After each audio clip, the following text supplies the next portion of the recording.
రాష్ట్ర వ్యాప్తంగా విద్యార్థులకు ఎన్నికల్లో ఇచ్చినటువంటి హామీని అమలు చేయాలని చెప్పేసి అసెంబ్లీ సమావేశాలలో విద్యారంగం పైన చర్చించాలని చెప్పేసి ఈరోజు ఏఐఎస్ఎఫ్ రాష్ట్ర సమితి పిలుపు మేరకు అనంతపురం నగరంలో అంబేద్కర్ విగ్రహం ఎదుట ధర్నా కార్యక్రమం చేపట్టడం జరిగింది.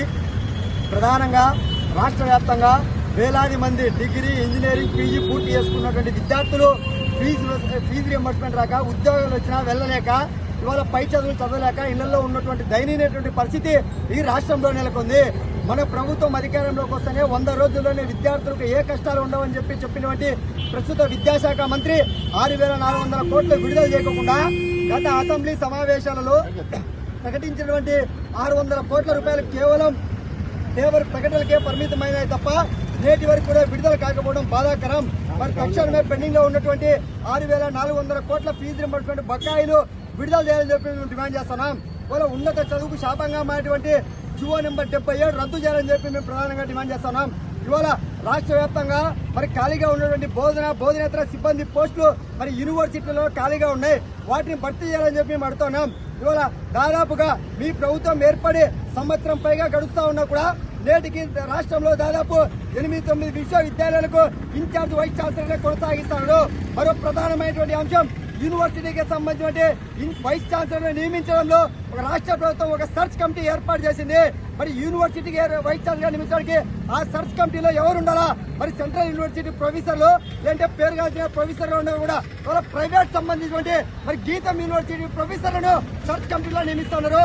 అంటే ఇవాళ ప్రభుత్వ విద్యను పూర్తిగా ప్రైవేట్ పరం చేసేందుకు రాష్ట్ర ప్రభుత్వం ప్రయత్నం చేస్తుంది. ఇది సరైంది కాదు. రాష్ట్ర ప్రభుత్వం ఇవాళ మెడికల్ కళాశాల కూడా 10 మెడికల్ కళాశాలను ప్రైవేట్ పరం చేస్తామని చెప్పి మరి మొన్నటి రోజున కేబినెట్ సమావేశంలో మరి చర్చించుకోవడం జరిగింది.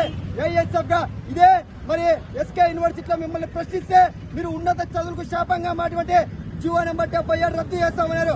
ఇదే మంగళగిరిలో మరి వైద్య విద్యకు దూరం చేసేటువంటి పద్ధతుల్లో వైసీపీ గవర్నమెంట్ 107, 108 జీవో తీసుకొస్తే ఆ జీవోని రద్దు చేస్తామని చెప్పి నారా లోకేష్ హామీ ఇచ్చారు.